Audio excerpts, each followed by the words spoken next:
The topic we've been asked to address is what makes us human. And being a biologist, I think the easiest way to address that is how we became human. And for much of human history, we had a very simple answer to that question, which was a specific creation, Garden of Eden, talking snake, apple tree. You all know the story. But in 1859, there was another story. And the other story was the story of evolution by Charles Darwin. And I find it remarkable the way in which Darwin said he regarded his own theory. And these are a couple of quotes from that book, The Origin of Species. And Darwin wrote, "To my mind, it accords better with what we know of the laws impressed on matter by the Creator, that basically evolution should have created the things that we see on this planet today." And he also said, "When I view all beings not as special creations, but as the descendants of a few beings which lived long before the Cambrian period, they seem to me to become ennobled." And Darwin's view of evolution was grand, not demeaning or degrading. The other interesting thing about this is today we can look back and we can see things that Darwin didn't know.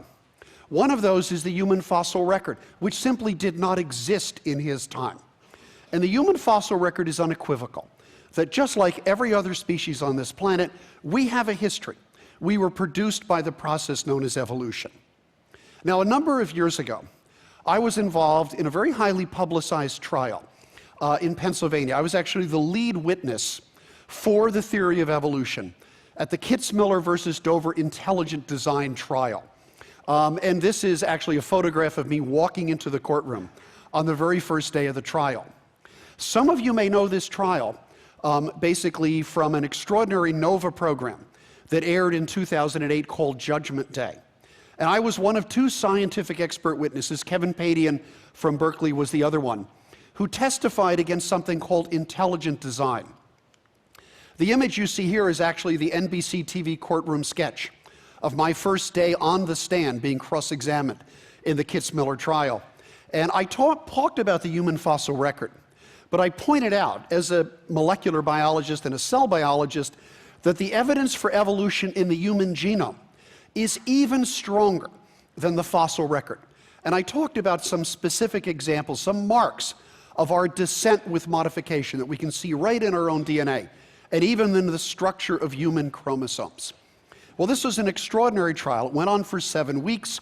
Both sides were given about 3.5 weeks to develop their case. And in the end, the judge found that intelligent design simply wasn't science, that it was a religious idea, and that as such it was impermissible in the public schools. When this verdict came down, it was front page news in everything from the New York Times to USA Today, and it was the lead story on the nightly news that evening in all three of the networks. So, although I'm not really sure who that guy is, I don't see him on TV too much anymore. And I point out the fact, and many of you in this audience might recognize the book covers I'm about to show you right now. I'm not sure if any of you recognize any of these books from when you were in high school. This book is called Biology by Miller and Levine, and I am that Miller. So those of you who had to suffer by carrying these big heavy books around, yeah, it's all my fault. But Joe Levine, who's my co-author, and I realized from the beginning that evolution is the central organizing principle of biology. And therefore our books teach biology using evolution as a centerpiece. And just to show how fearlessly we approach that, the pages that I brought you here, and I showed up here, you can see the state flag up there, they come from the Texas edition of our book. So even in the great state of Texas, we wanted to make sure that students understand that evolution is what biology is all about. That's how we got here. We are an evolved species.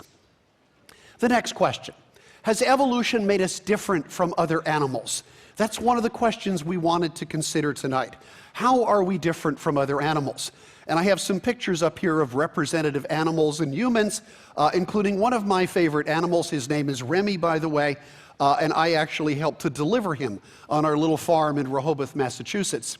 Many people would say that what distinguishes the human animal from all other animals is that we have language. We develop morality. We have culture. We are conscious. We're able to use tools. We have a sense of humor. we can make music, and so forth. Now, all of this is true, but all of this also runs up against the fact that every single one of these qualities, to some degree, can be found in other animals. And it is in fact possible to point out elements of morality in animal behavior, to point out how animals use music, to show how animals do develop culture, how they use tools. So none of these is uniquely human. However, before we go overboard by saying that we're just another animal with nothing special, it's worth noting that there is an incredible chasm between what we can do and what other animals can do. That chasm relates to intelligence. I don't think any of us, even if we think sometimes we communicate with other animals, are going to sit down and discuss Einstein's theory of general relativity.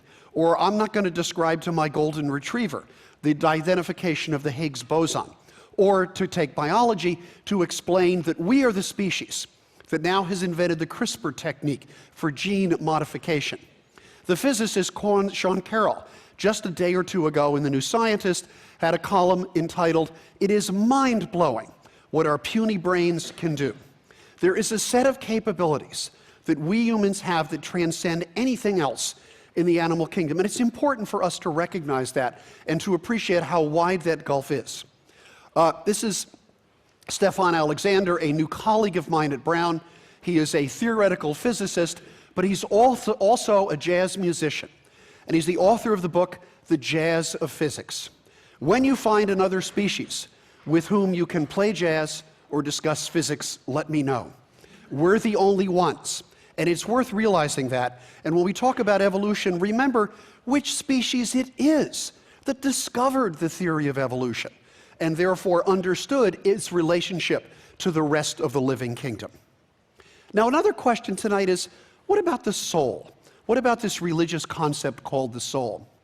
And many people who are familiar with Scripture would say, well, the Bible makes reference to the soul. In Genesis, for example, the King James Version, God formed man of the dust of the ground and breathed into his nostrils the breath of life, and man became a living soul. That's Old Testament. New Testament also has references. 1 Corinthians, unlike Donald Trump, I don't say 1 Corinthians, 1 Corinthians. And so it is written, the first man, Adam, was made a living soul. But it's worth pointing out, these are English translations from the Hebrew. The Hebrew in the Old Testament that is translated as soul is nefesh chaya. Literally, that basically then was translated into Greek in the word psyche, from which we get psyche, and that's the Greek word for soul. But in each case, and this is from Jacob Neusner's editing of a book basically on the meaning of the Hebrew Bible, the Bible does not present a theory of the soul that's developed much beyond the simple concept of a force associated with respiration.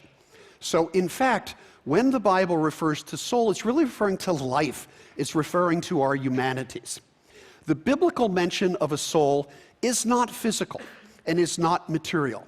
So it is very surprising when I find people today, religious and non-religious, who insist that for the soul to be real, it must be a physical entity, because that's distinctly non-scriptural. René Descartes, the great logician and mathematician, called the body an earthen machine, and he argued that the soul was immaterial. It was rational but immaterial, and he saw senses as windows on the world. It was actually Descartes who first explained why our two eyes, opposed as they are, produce stereoscopic vision, and how they do it. And he imagined how the senses might send perceptions to the soul, and his window to the soul was in the pineal gland. That was a mistake in biological terms. It didn't mean that he thought the pineal gland was the soul. He thought that was the window to it, and the window to behavior. This idea of the soul being physical has led to a lot of really, really bad work. I dug up this paper a number of years ago. Early in the 20th century, a physician named Duncan McDougall figured he would weigh the soul. And believe it or not, and this paper reports it, the way in which he would do is to go into hospitals where there were dying patients, and in their last few minutes of life, he would put them on a scale, wait for them to pass away, and see how many grams they lost. Presuming that this was the weight of the soul. This idea, by the way, about 10 years ago, was made into a really bad movie called 21 grams, which basically argue that the soul weighs about 21 grams, and that's what we lose when we die. The fact of the matter is, the claim of a physical soul is nonsense. It's almost a contradiction in terms, and it's certainly scientific nonsense, but it's also profoundly wrong in theological terms. I often hear some of my neuroscience colleagues say that the scientific view of how the brain works today disproves the concept of the soul. And I would agree on something, and that is, if all we think of as the soul is sort of the ghost in the machine, as the spirit that animates mind and body, then it's true that scientific explanations of brain, thought, and behavior would indeed threaten the soul. But a truly spiritual soul would not be part of the matter and substance of the brain any more than God is material. And therefore, I think, as a religious person properly understood, the soul is not material, and the fact that we cannot detect it materially doesn't disprove its existence. So the key question, if we want to consider the soul, is what are the purposes are served by the concept of the soul in Christian theology? I would quickly say there's three. That is the immortality of the self, the freedom to make independent choices, and the hope of redemption. All of these, in a sense, are non-material. And I would say that a mind based in matter, and that's what I think we have, is not a contradiction of any of these theological imperatives, and therefore the advance of neuroscience doesn't threaten or disprove the concept of the soul. I would argue further that a material neuroscience devoted to the study of the mind is not hostile to religious faith, and faith does not have to be hostile to neuroscience. If it bothers you to see the idea of personhood embodied in the mere matter of the brain, take this from C.S. Lewis. God likes matter, he invented it. And I think that's a way of understanding the material nature of our religion, of our existence. Now, the problem of a physical explanation for thought and consciousness has actually been seen as a problem by many people who would identify as atheists. Here's an example. This is from the great biologist J.B.S. Haldane. If my mental processes are determined by the motion of atoms in my brain, then I have no reason to suppose my beliefs are true, and hence I have no reason for supposing my brain to be composed of atoms, which is an interesting form of circular thinking that I think is rather profound. Philosopher Thomas Nagel, also an atheist, claims that exploring the nature of consciousness might be impossible. Nagel's most famous essay, right up here, is called "What Is It Like to Be a Bat?" If you haven't read it, Google it, download it, and read it. It's very short, it's 6 pages. It's profoundly provocative. And he argues that consciousness is only accessible through the mind of the conscious individual, so we will never be able to explain it. I don't think Nagel is right. And I wrote a review of his book in the journal Commonweal, basically arguing that ultimately neuroscience will find explanations for thought and consciousness, and that these will be found using the tools of neuroscience. So here's what I want to close my opening statement with. First of all, a theist, I would say by definition, believes in a spiritual component to existence. If that's true, and we find a materialist explanation for consciousness, does that threaten the concept of the soul? It doesn't, especially if the soul is described as the spiritual reflection of our individual selves. We should remember that the matter and energy, what the Bible calls the dust of the earth, have always been understood to be the material of human creation. And I think that we should reject the non-biblical claim that the soul is quasi-physical, or that it's a spiritual entity that is required to animate the components of consciousness. The Christian concept of a soul does not require scientific validation because, frankly, it's not a scientific idea. I would argue as a scientist we ought to embrace a program of thought and research into the workings of the human mind, including what is sometimes known as the hard problem of consciousness, and we can ultimately see thought, personality, and behavior as being based in the laws of physics and chemistry and in the cell biology of neural connections in the brain. We get closer to that every year, and I hope ultimately in my lifetime we will solve some of these hard problems, and I expect we will. Thanks very much.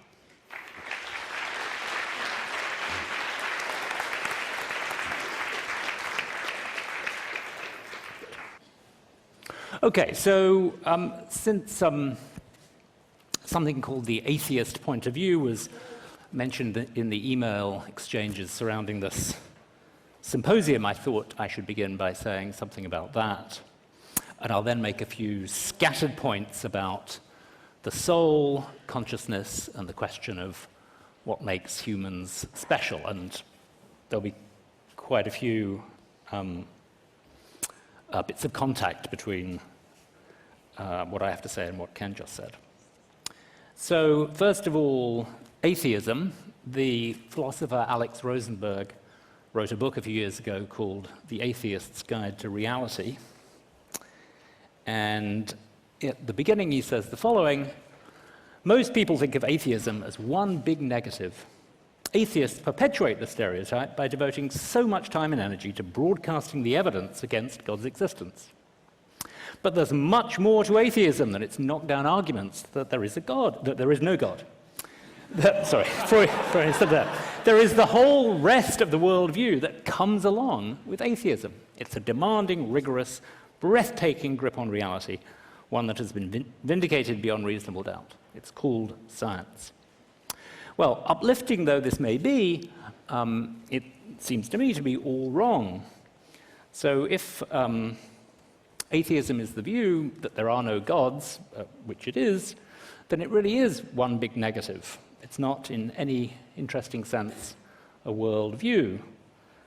You can consistently hold atheism together with the idea that science tells you virtually nothing about the nature of reality, or any view you like about morality or human nature or anything else. So I wouldn't be saying this if Rosenberg hadn't denied it. Ken might find some help from his religious beliefs in answering tonight's questions, but I have no analogous assistance. Okay, so turning now to the soul. So some kind of doctrine of the afterlife is common, of course, in the world's religions, for instance, in Christianity and Islam. And bodily resurrection is one prominent and familiar way in which this might be brought off. But it's very hard to sustain. When physical things die, they rot, and that's the end of them. But if we aren't physical things, if we're instead immaterial souls or minds, somehow harnessed to our brains and bodies, then problem apparently solved. And this view that we are immaterial minds is called dualism. And Ken mentioned Descartes, the French philosopher, mathematician, scientist, also a Catholic, who wrote his most famous work, The Meditations, in 1641. And it's subtitled in the first edition, in which is demonstrated the existence of God and the immortality of the soul. And here is Descartes giving voice not exactly to the view that the soul is immortal, but to the view that it's immaterial. I am simply a thinking, non-extended thing, really distinct from my body. As Ken said, in effect, this notion of the soul is not the one we find in the Hebrew Bible. It goes back to the ancient Greeks, and before that, the ancient Egyptians. Anyway, so that was Descartes' view, that he was an immaterial thing, somehow connected to his body. And the question of the nature of that connection is obviously pressing, if that's your view. And as Ken said, Descartes thought the mind-body gateway was at the pineal gland, a tiny endocrine gland in the middle of the brain. Not a very plausible candidate. So one reason, there are others, but one reason why dualism of the Cartesian variety is so implausible is that there's just no credible story about how the mind and the body interact. So, since dualism is arguably the only hope for an afterlife, there is no afterlife. So there's a more straightforward way of reaching the same conclusion, which appeals to what one might think are elementary biological facts. So I'd be particularly keen to hear Ken's opinion of this simple argument. Premise one, we are animals, specifically the subspecies Homo sapiens sapiens. Premise two, we know a lot about animals, and in particular we know that they can't survive bodily destruction. So we cannot survive bodily destruction. All right, so that was something about the soul. Now let me turn to consciousness. So this is Thomas Nagel again from that paper that Ken mentioned, What is it like to be a bat, which is a staple of introductory philosophy classes. And as a quote from the paper, Nagel is saying two things. The first thing he says that consciousness occurs at many levels of animal life, and indeed the bat is Nagel's main example of a conscious creature in that paper. So that's the first thing he says. And the second thing is that he gives a characterization of the phenomenon that he is interested in, which he calls consciousness. And this has resonated with many philosophers. I think it's a helpful thing to say by way of pinning down the phenomenon of interest. Fundamentally, Nagel writes, an organism has conscious mental states if and only if there is something it's like, if and only if there is something that it is like to be that organism, something it is like for the organism. Okay, so I want to just make 2 points about consciousness. So the first point is that very plausibly, and I think Ken is on board with this, it's not a distinctively human phenomenon. It extends probably quite far down the phylogenetic tree. That's the first point. And then the second point is that those who think that consciousness resists physical explanation, and as Ken mentioned, Nagel is one of them. Another prominent philosopher who agrees is Nagel's NYU colleague David Chalmers, who wrote a book called The Conscious Mind some years ago, which is a kind of classic of the philosophical literature on consciousness. Anyway, those who agree with Chalmers and Nagel, they typically add consciousness to their list of fundamental ingredients of nature. And here they view themselves as just following good scientific practice. So when physicists come across some new phenomenon and try and explain it, sometimes they realize that their existing stock of laws or forces or elementary particles isn't enough to explain the phenomenon. So they add new laws or new forces or new particles to their list of fundamental ingredients of nature. And that's what people who think consciousness resists physical explanation think of themselves as doing. They just, well, we've discovered that there's this new ingredient in nature which can't be reduced to anything else, consciousness, so let's just add it to our list of fundamental ingredients. Nothing supernatural is being invoked any more than the supernatural is being invoked when the physicists come up with some new force or new particles. Okay, final topic, the question, what makes us special? So that's not quite the question, what makes us human, but it's pretty close to it.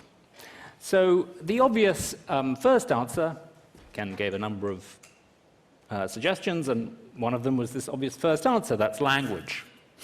We are the only species with language, although it's controversial whether any other animals have a kind of proto-language, something very much like human languages, but not quite as complex. Our MIT colleagues Robert Berwick and Noam Chomsky have just written a book on this issue, taking one side of it, and if you know Chomsky's work at all, you might be able to guess which side they take. Another answer, less obvious than language, is cooking. And as someone who actually loves to cook, I'm very fond of this answer. So this may have been, as we're the only species which cooks, and this may have been, as the Harvard primatologist Richard Wrangham has argued, that's his book, Catching Fire, a crucial factor in human evolution, allowing us to get more energy from our food, thereby growing bigger brains. A third candidate was also on Ken's list, and that's morality. Humans are the only animals who are moral subjects, you might think. They can act for moral reasons. Elephants and chimps cannot. And that, for what it's worth, is pretty much the received view among moral philosophers. It was the view of Immanuel Kant, possibly the greatest moral philosopher of all, and it was also probably the view of Darwin himself. At any rate, he says something to that effect in The Descent of Man, I think. However, I think it is suspect. The philosopher Mark Rowlands has argued pretty persuasively in a recent book, Can Animals Be Moral?, that some animals, for instance elephants and chimps, can be motivated by genuine moral reasons. Non-humans are not exempt from the moral law. So finally, then,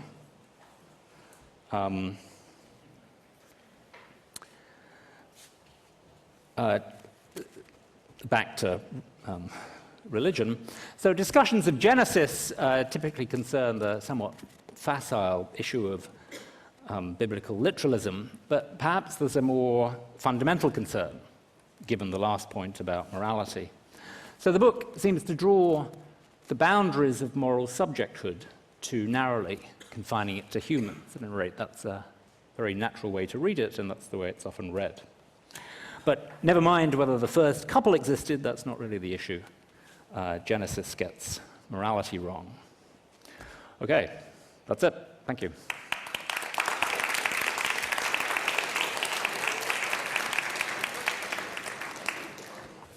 Thanks, everyone, and let's go straight into our session where we ask our two guests to address questions that have been pre-prepared that focus on what their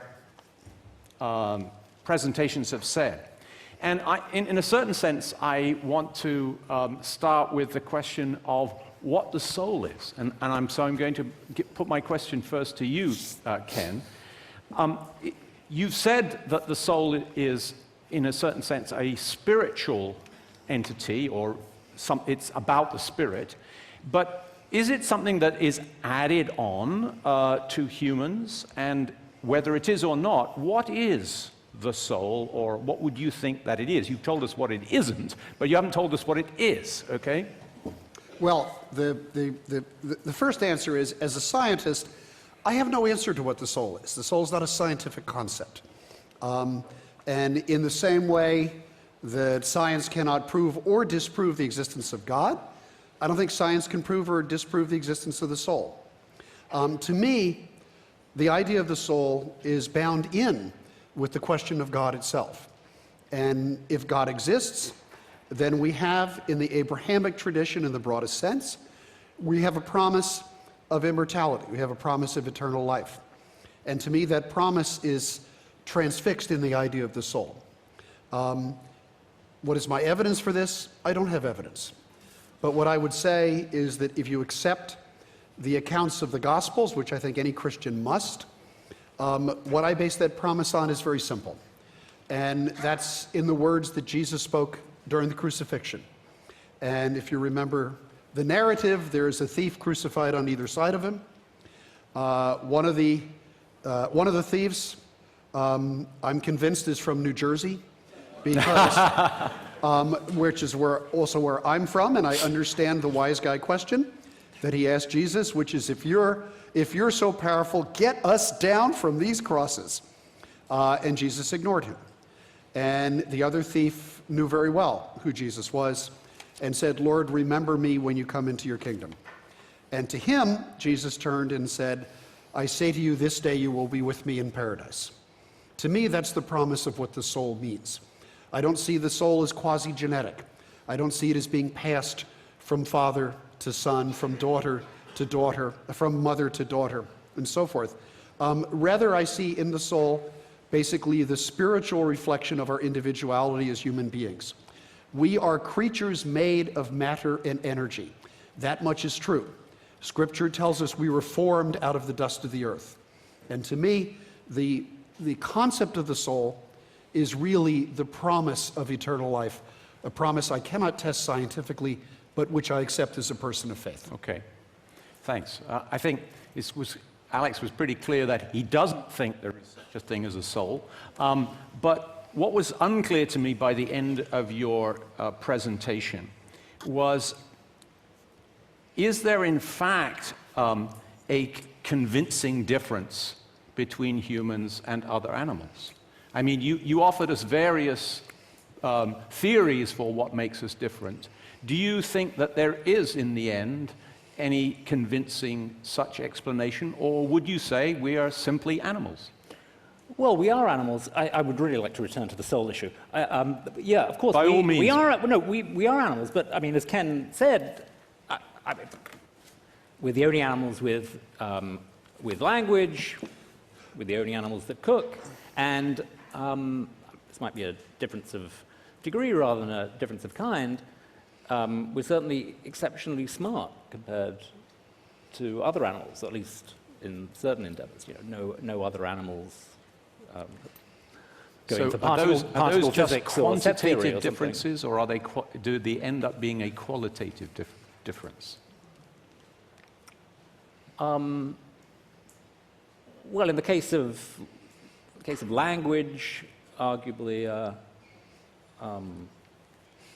qualitative difference, at least if you take the Chomsky side of the debate. I'm not quite sure what to make of the qualitative-quantitative issue when it comes to general intelligence. But sorry, just to go back to the soul. So I don't understand why this is not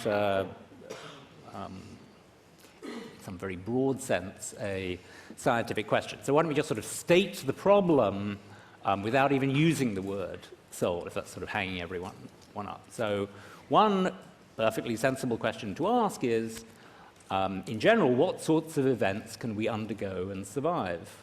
You can ask that about anything, like this pen. What sorts of events can this pen undergo and survive? Ordinarily, we think if I take the cap off and crush the cap into dust, the pen has survived. The pen can survive the loss of its cap. The pen can't survive if I take a hammer and smash it to pieces and then chuckle the pieces in the fire. So let's ask a similar question about us. What sorts of events can we undergo and survive? Well, you can survive a liver transplant. You can survive a plane crash. Can you survive bodily death and destruction? And on the face of it, it looks like if you think that there's the promise of life everlasting, then the answer has to be yes. We can survive bodily death and destruction. But then one might wonder, well, how could this possibly be? If we are animals, then, I mean, I would have thought it's biologically very plausible, given what we know of animals and how they're built, what they're made of, that we can't survive bodily destruction. So we can't just be animals. Now, Alex, what else? And then another answer is Descartes' answer. Yeah, Ken doesn't like that answer. So anyway, yeah. Okay, well, no, everything you said is true, but it's all predicated on an unspoken assumption, which is that there is only one form of existence, only one form of self, and that is physical. And I completely agree with you that the physical body does not survive death. We are destroyed physically upon death. There's absolutely no question about that. So in searching for something that survives death, you've limited your search to things which are physical, and therefore you're applying this assumption that the soul itself has to be physical. And as I say, even in ancient Christian tradition, the soul is not described as physical, and that goes back to the Hebrew scriptures, and it also applies to the New Testament, because that part is very clear. But you changed the subject when you were asked the question, so I'm going to change the subject when I was asked the question, because I want to go back to language. Yeah. Because I noticed you put up the cover of a very famous book by Chomsky on the language instinct. And Chomsky... It wasn't actually Yeah. it was the more recent one with Bob. Yeah, that's right. Yeah, And Chomsky very famously has argued that we are born with a universal grammar to learn languages. And that was produced by natural selection. So evolution basically evolved us, or produced this revolution to be linguistic creatures. Now, in that respect, he had a long-running argument with the late Stephen Jay Gould at Harvard, who argued that language is a spandrel. Now, some of you may know of Gould and Lewontin's famous essay called The Spandrels of San Marco. I'm not going to go into the details of the essay. After you read What Is It Like to Be a Bat, you should also Google The Spandrels of San Marco by Gould and Lewontin. It's a marvelous essay. It's taught in English and literature classes simply for its rhetorical value. It's just a beautiful piece of writing. And in it, they argue basically that it's a mistake to think of every human characteristic that has been produced by evolution as being specifically the product of adaptation. And Gould argues basically that when the brain became big, it wasn't selected for language in the process of becoming big, but the capacity for language appeared almost as a non-selected byproduct. And that is certainly a view that I adhere to. It's one of the things, I don't agree with Steve Gould on everything, but I certainly agree with him on that. About language in particular? About language in particular being a spandrel. Now here's the interesting thing. If we look at the human fossil record, and I'm thinking about the drawing behind me up there, it's remarkable that in our ancestry, over the space of about 1 million years, one human organ quadrupled in size. It's not the one behind the fig leaf. That human organ that... I'm tempted to make an even cruder joke, but I will not. But that human organ is the brain. And to this day, we do not understand what the forces were that led the brain to undergo such incredible hypertrophy. And in so doing, it produced a number of unique structures, which are clearly modified versions of what were typical parts of a primate brain, but are organized in a somewhat different way in us. And as a result of that, yes, we're smarter. There are other animals that have intelligence, other animals that have morality, other animals that can do a variety of things which we can also do. But as a result of that hypertrophy of the brain, there is a chasm, there's an enormous gulf between us and other animals. We're the only animal species debating this very question. And I think that alone, we invented science, we discovered evolution, we invented relativity or discovered relativity, we do higher mathematics, and this is all the result of this incredible hypertrophy, and it's a spandrel. We weren't selected to do calculus, we weren't selected to compose symphonies, but we have that capacity nonetheless. Go ahead. Could I just go back to the soul again? I'm still a little bit hung up on the soul. So he's fixated. So what about this argument? So I survive bodily death. No physical animal survives bodily death. Therefore, I'm not a physical animal.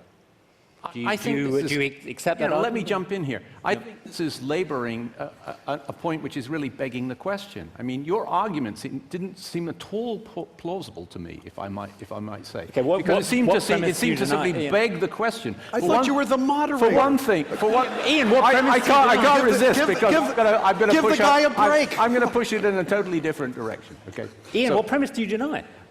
I'm going to push it in a totally different direction. Okay. Right. I take a worldview to be a metaphysical position from which one understands and interprets the world. And you made the point that you thought that atheism was not a worldview. Right. And I wonder why you say atheism is not a worldview in that sense. Well, sorry, just tell me what you thought. I thought you gave an excellent... it's a metaphysical position from which one understands and interprets the world. But the mere claim that there aren't any gods, of course, in some uninteresting sense of metaphysical, it's metaphysical. I mean, at least it tells you what there isn't. There isn't a certain kind of thing. So it's like the belief that there aren't any unicorns, let's say.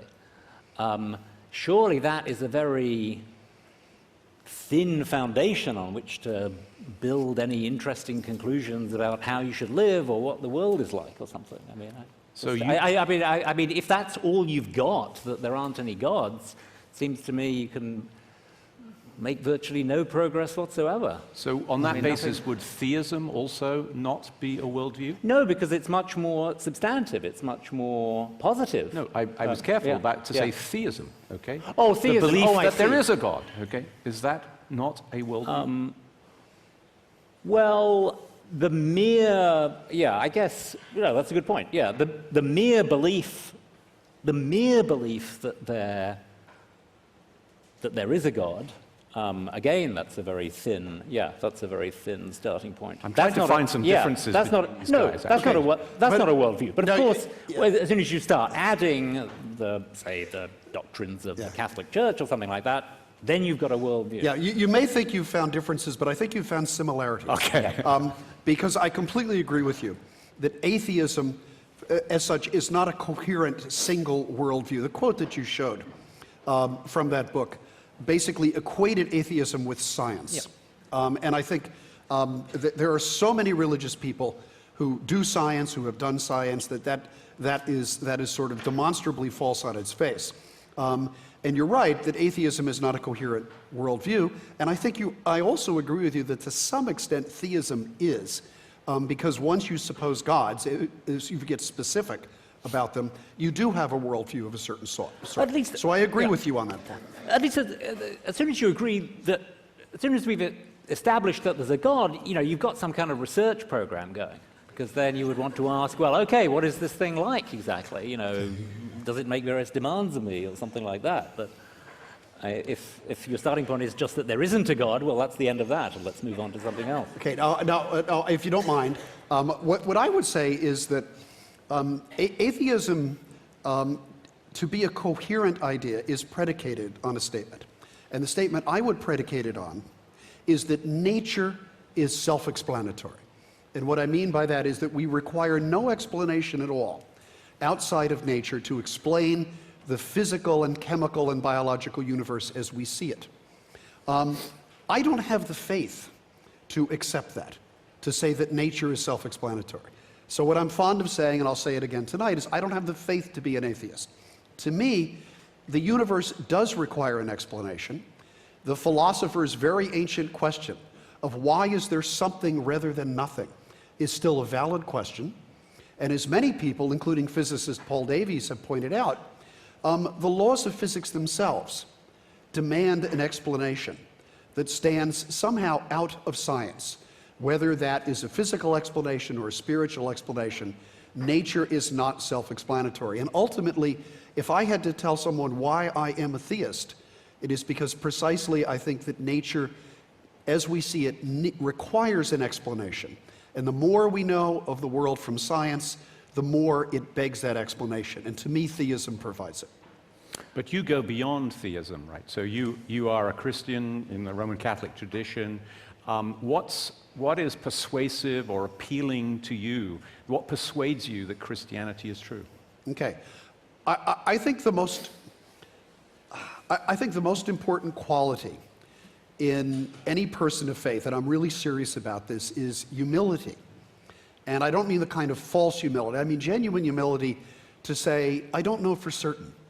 There's a reason why belief is called faith and not certainty. And in my own particular case, the reason I adhere to the faith I do to begin with is because, first of all, I was brought up in a Catholic household. It was a rather interesting one. Because my father, for 2.5 years, had studied for the priesthood prior to World War II. Before, as he was to tell me much later on, he decided he liked girls too much, and this was not going to work. He dropped out, was drafted into the Army, fought in World War II, came out of the war, fell in love with a non-Catholic girl. They were married by a minister in 1946. I was born in 1948. They were remarried by a priest in 1950. Guess what that made me in the eyes of my father's relatives? The answer is a child born out of wedlock. And when I was a young kid, that's how I was treated. And my father said that none of his sons, he only had sons, none of his sons were going to go to Catholic school because he felt that it had taught him there were only Catholics in the world. So I got a profoundly secular education. Like many people in college, I just walked away from the church twice. This is all a bunch of nonsense. It's like a Santa Claus story. I'm not interested in it. But both times I came back to it. And I came back to it, I would not say with the zeal of a convert, but basically with an appreciation that a scientific worldview, because I wanted to be a scientist ever since I was in my very early teens, that a scientific worldview was indeed compatible with faith. And to me, that was a revelation that both confirmed my vocation as a scientist and also helped to complete my worldview in terms of the place that science held in my understanding. Thank you. Sorry, I keep wanting to ask Ken. I wanted to ask you, I wanted to ask you a sort of symmetric question. Yep. Okay, which is basically this, you know, you are unpersuaded that there is a God, or you are perhaps persuaded that there is not a God. Right. What is it about that position that is persuasive to you?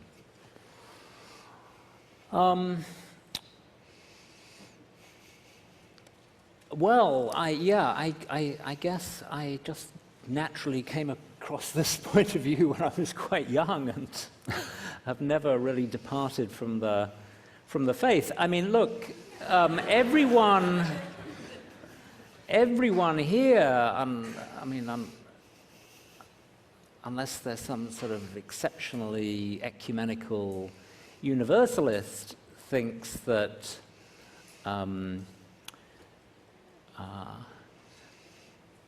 numerous gods mentioned in religious teachings do not exist. There aren't any such things. The gods of the ancient Egyptians don't exist.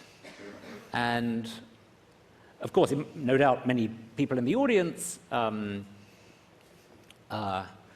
the line at one particular god, but for the vast majority of them, they are atheists. I just go one better. But all of you, it's sort of interesting that Ian directed that question to me, because it's really a question for everyone. So everyone is an atheist about some gods, and then the question is, well, why are you an atheist about those gods? And it's, maybe it's not a completely easy question to answer. Okay. Alex, would you adhere to Bertrand Russell's answer when he was asked, let's suppose you die, yeah, and then you're confronted by God? Russell, being a famous atheist and mathematician, what would you say to God? And Bertrand Russell's answer was, darn it, you didn't give us enough evidence that you exist. Yeah. Would you adhere to that explanation? No, I would be terrified, I tell you.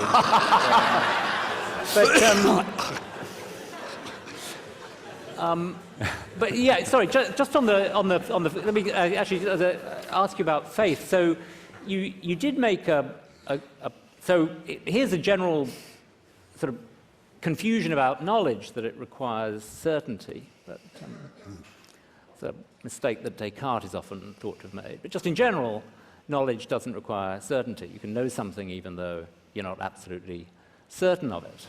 And that's good, because we're not, we're absolutely certain only of, at best, very few things, and we commonly take ourselves to have a vast amount of knowledge. We know that the Earth is very old, for example.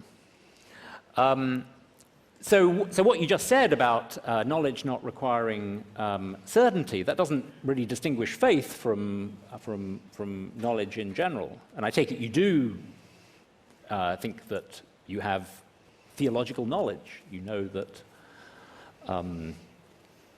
God exists, that Christ was his representative on earth, and so forth. I would never say that I know these things. I would say that I believe these things. But would you assert them? Would you just come out and say them? I would assert that this is my belief, but I would not say that I know for certain that God exists. Okay, you just said no for certain, but would you actually just assert them? So you're just happy to say God exists. The earth is round, the earth is old, God exists, just cycling through some laundry list of facts? Would you just be happy to say that God exists? Every Sunday in church, Yeah. in the middle of the Mass, I stand up and say, I believe in one God. That's the beginning of the Nicene Creed. Yeah. And the word is believe. I would not say, I believe that living things are made out of cells. I believe that the earth is round. Rather, I would say, living things are made out of cells. The earth is round. And that's why things like the Nicene Creed or the Apostle Creeds are statements of belief and not statements of certainty. We need to move on because we've got some questions from the audience, and I'm going to start to take them. So if you have questions, don't forget to send them to that address. The first question I've got, it is telling me that we've got several questions about artificial intelligence. So I'm going to read this. I'm being instructed to read this question, okay? Real time. We've talked a lot about human nature in relation to the animal world, but similar questions in AI, artificial intelligence, have also arisen recently with the surprising victory of a Google AI in the game of Go. Do you believe, and this is a question addressed to you both, do you believe that artificial intelligences can achieve the same human-like qualities that we've discussed, and should those intelligences be afforded comparable moral worth? I'll let you tackle that first.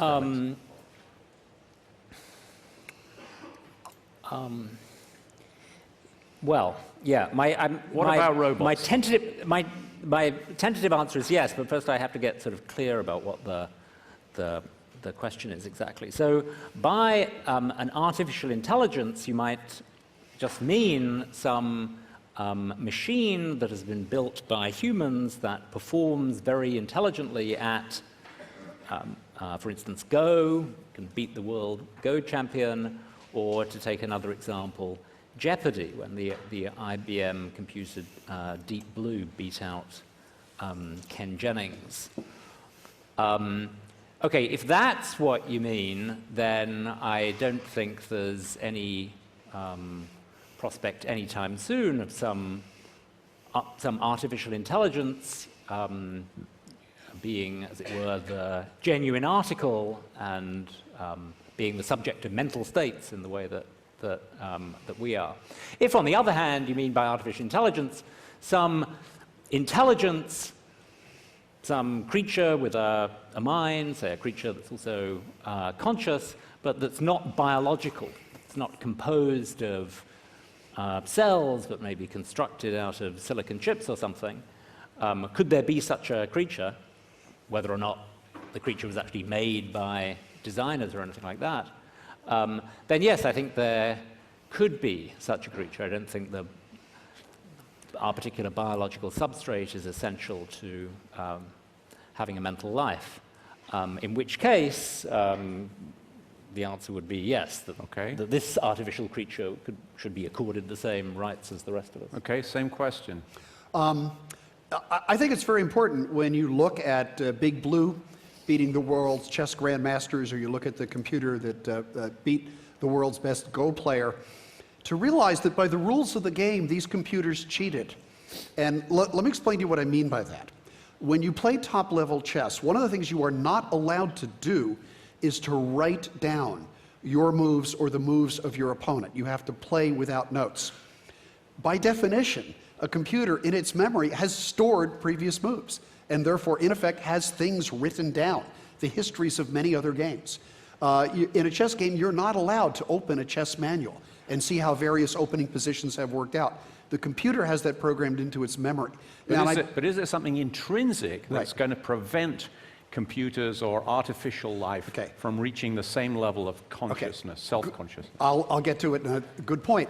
What the computer, in effect, is doing is playing by a different set of rules in a very limited arena and absolutely excelling at it to the point where it can beat human capabilities.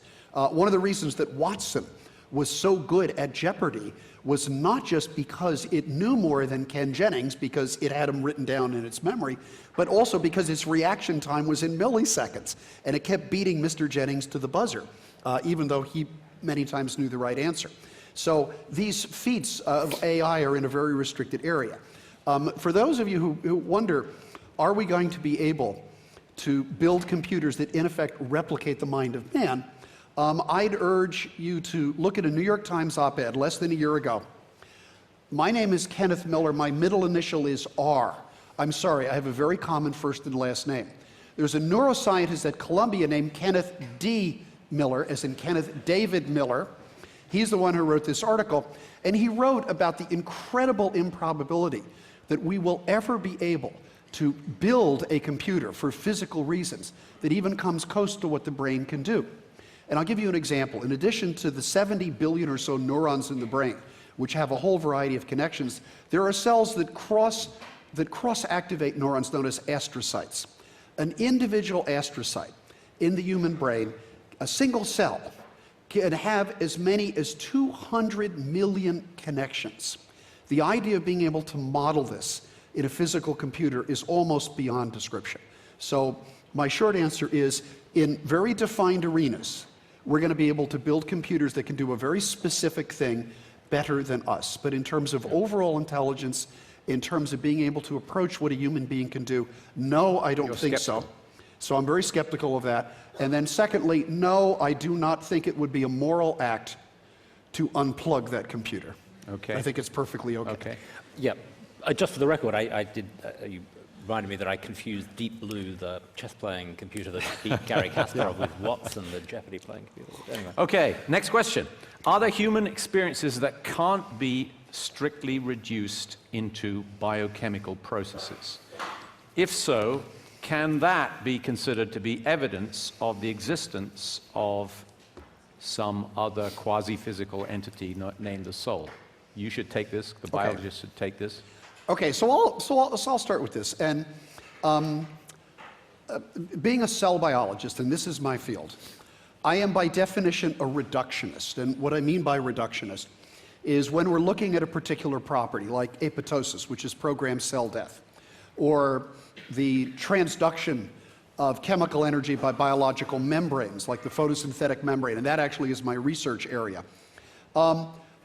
The way in which I and other people in my field go about their business is by taking a complex structure, that's the cell, breaking it down, sometimes physically, into its component parts, and trying to understand the individual lipids and proteins and other macromolecules that make up the cell, see how they work, and from them gradually put things back together. Do I think ultimately that an emotion like love or an emotion like hate or greed will have a physical and biochemical basis? The answer is yes. I think when you hear people say, and that quote from Haldane was, I think, indicative of how many people fear, where many people fear science will lead us. And he says, if my thoughts are merely the motions of atoms in my brain, then how do I know that what I think is true? Or how do I even know that atoms actually exist? Because that belief that atoms exist is caused by the motion of other atoms in my brain. The essence of this is people worry that thought and emotion and judgment is mere biochemistry. I would take out the word mere, because I think biochemistry is much more complex and much more sophisticated than people think that it is. And when I try to think of a complex emotion, I can remember sitting in a theater in high school. We went to a university theater, and for the first time I saw the play Romeo and Juliet performed. And there's this wonderful scene where Juliet is up on the balcony and she doesn't know that Romeo is hiding down there in the bushes. And Juliet touches her face, and Romeo starts out a little soliloquy that ends with, "Oh, that I were a glove upon that hand." And my little 15-year-old heart was just pounding, because all I could think of was the young lady who I hoped would become my girlfriend. Oh, that I were a glove upon that hand. Is that based in biochemistry? My answer is, yes, of course it is. Where else would it be? Okay. Do you share Haldane's nervousness about the reductionistic view of the brain? Well, I don't know whether I'm nervous about it, but I don't think thought is a matter, or it's solely a matter of the motion of atoms in your brain or biochemistry. What is it if it isn't? We've already had an example. So the a very famous philosopher at Harvard called Hilary Putnam has just died, and he made this point years ago with a so-called twin Earth example. But anyway, here in essence is his point. So just take love, which was mentioned. So I love my son Griffin. Is that merely a matter of biochemistry or the motion of atoms in my brain? Well, no, it's not, because if you consider twin Alex, who lives in a twin galaxy far, far away and who's a atom-for-atom replica of the real Alex sitting here, the motions of atoms in my brain and twin Alex's brain are exactly the same. But twin Alex doesn't love Griffin. He loves twin Griffin, some other child I'd never met. So that, in essence, was Putnam's way of arguing that thought and mental activity in general is not just a matter of what goes on in the brain. If you think that it is solely a neural matter, you're just forgetting that mental activity involves relations to things in your environment. But to acknowledge that point, that thought is just not solely a matter of what's going on in the brain, is not thereby to open the door to anything spooky or immaterial. Okay. Right, moving on. This is also a question to both of you, but maybe, Alex, you'd like to lead off, because I think you've sort of answered this already, and if so, you can be quite short. I don't know. Do you think science is the only way to know truth? If not, do scientists, and this might be the question to you, do scientists regard those truths out of the reach of science as being non-scientific? So... okay, I'm not quite sure about that. Is science the only way to truth? Okay. Well, I thought that Ian, you have answered that question yourself in the negative, and you're absolutely right. I mean, it's silly to think that science is the only way to truth unless you have an absurdly expansive notion of science. So I know a whole bunch of things right now. I know that there's a pen on the table. I know that I feel a little twinge in my Achilles tendon. I know there's a bright light shining in my eyes. I know that I'm sitting down. This is just perfectly humdrum knowledge that I have. None of it is scientific knowledge in any interesting sense. So, of course, it's not true that science is the only way to knowledge. That should just be agreed on all sides. But to say, of course, when you say, oh, well, there are other ways to knowledge other than science, it sounds as if you might have something mystical in mind. But I have nothing mystical in mind. These examples are the most humdrum examples of knowledge of the sort that every peasant possesses. So does that mean mystical knowledge is humdrum? No, of course not. Alex, I found it remarkable when you said, no, science is not the only way to truth. I agree with you there. But then you delineated a series of observations, all of which I believe I could confirm scientifically. Namely, that there is a pen on the table. I can confirm that scientifically. That you are sitting down. I could confirm that observation scientifically. And I believe if I had a photometer in here, I could confirm that there is a bright light shining us. So I think all those things are scientifically true. So I mean, I'm sure you agree that's a bright light. I do. My only point is that I know these things, and I can know these things without knowing the first thing about science in any interesting sense of the word science. Yeah, so, but I want to provide course, I want to provide a couple other examples of things that we either know are true, or in which we search for truth, despite them not being scientific. I think we all believe that it is true that a just society, a society in which everyone is treated equally and is given equal opportunity, is better than an unjust society in which that's not the case, in which people are subject to discrimination, to unequal opportunity, and so forth. And I think most of us know that. I don't think that's a scientific fact. I think that's a moral judgment based on truths that we share. I also think, for example, that the compositions of Beethoven are somewhat better than those of the Beach Boys, even though I am a big fan of the Beach Boys. And that's an aesthetic judgment. And I would argue that there is such a thing as aesthetic truth. And then finally, I would argue also that there's such a thing as literary truth. And what I mean by that, and I think in particular of the English literature courses I took in college, one of which dealt with the novels of William Faulkner. And when I read a novel like As I Lay Dying or Absalom, Absalom, I know that those novels are fiction. But I also know that within them there is great truth about human nature and about human interactions.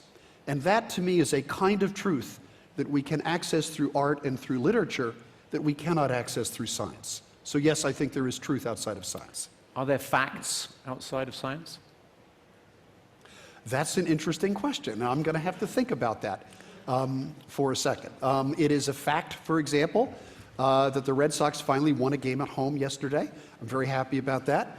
I'm not sure whether you would classify that as scientific or not. It certainly is empirically true that they won that game. Okay. Okay, great. Let's see. Here's a question really pointed at you, Ken.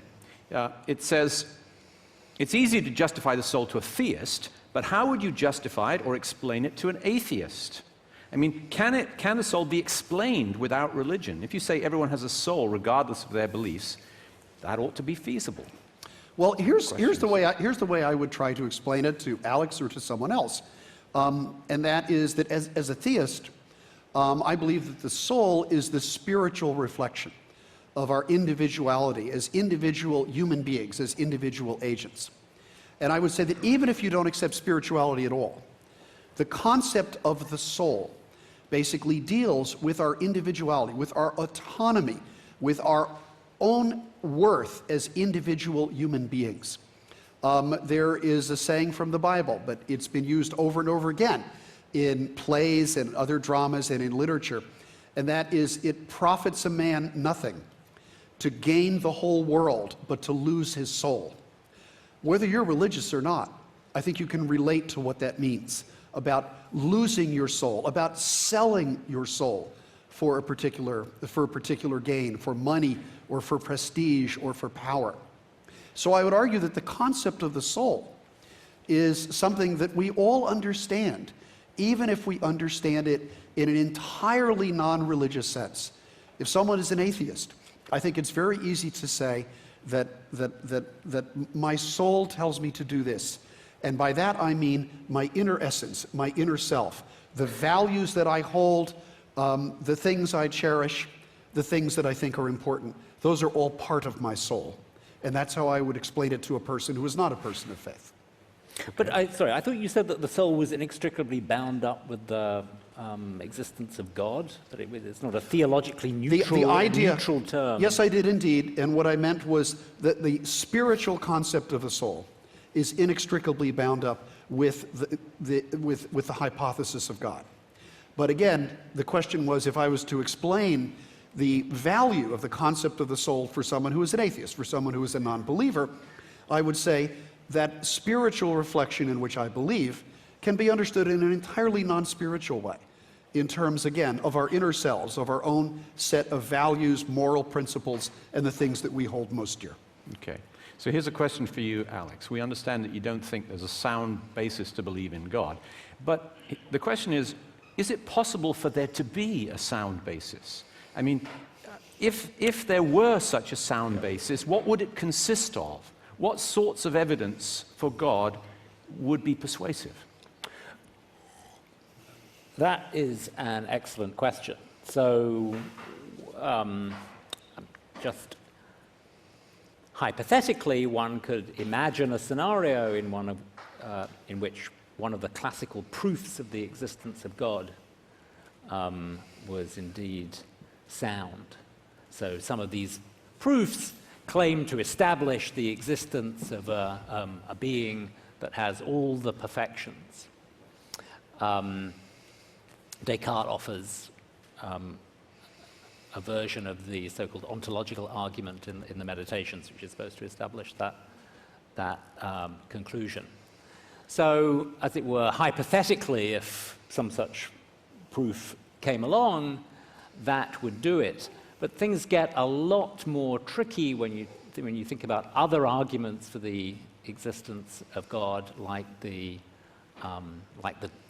design argument.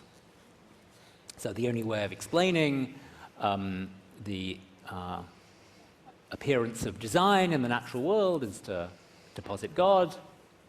Okay, well, Darwin showed us what was wrong with that argument, but a new version of that argument is the fine-tuning argument, that the universe is supposedly fine-tuned for life. Twiddle some of the fundamental constants of nature, we get a universe that's totally inhospitable for life. The best explanation of that fact is that there's a God.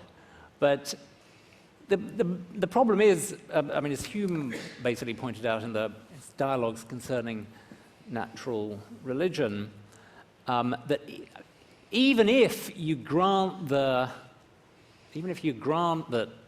something like that conclusion follows, it falls far short of establishing any kind of God who's worthy of worship, or it falls far short of establishing even that there's just one God. There might have been a whole committee of gods who designed the universe and then just vanished in a puff of logic or something like that. There are so many. It's so very hard to milk any substantial theological conclusion out of that sort of argument. We've got a follow-up question. Yeah. This is from the floor. If the bodily resurrection of Jesus Christ occurred, would that be sufficiently persuasive? Well, you'd have to fill in a bit more detail. But of course, the fact that, just imagine, someone dies, and his body is taken down. All the experts check it. Brain is scanned. Totally dead as a doornail. And then, lo and behold, a week later, the guy comes back, maybe saying various religious-sounding things. Well, that would be remarkable, but of course, there are all sorts of other hypotheses than the religious one that one might want to consider. So, Thank you. I'm being flagged that we've got to wrap up. Basically, I'm going to pose a final question to you both, and if you would use these in a certain sense as your parting shot, okay?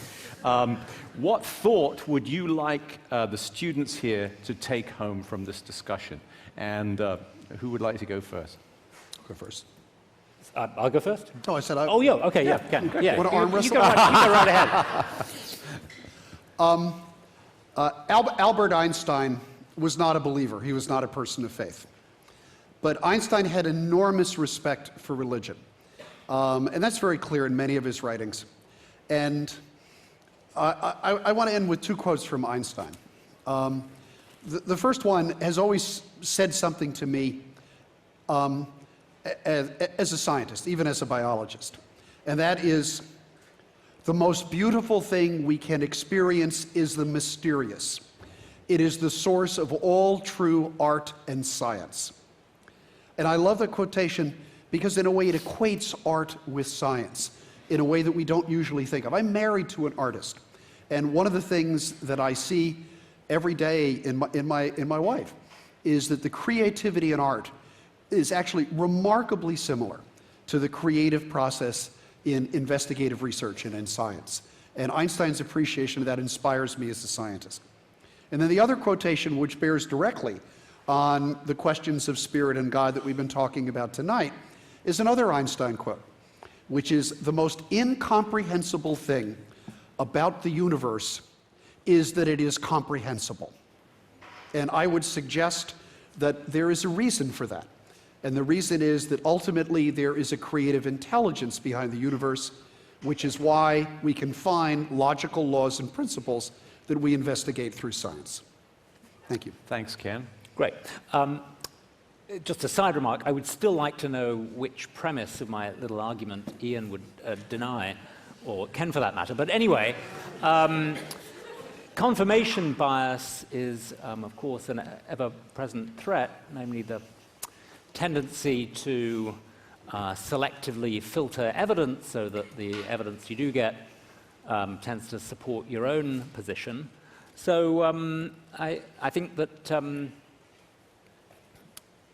if you are feel yourselves sympathetic towards my position, then you could do no better than test that by reading Ken's excellent books. If, on the other hand, you're sympathetic to Ken's position, then maybe you can email me for some suggestions. Okay. Well, let's thank both of our speakers very much. Thanks, Larry.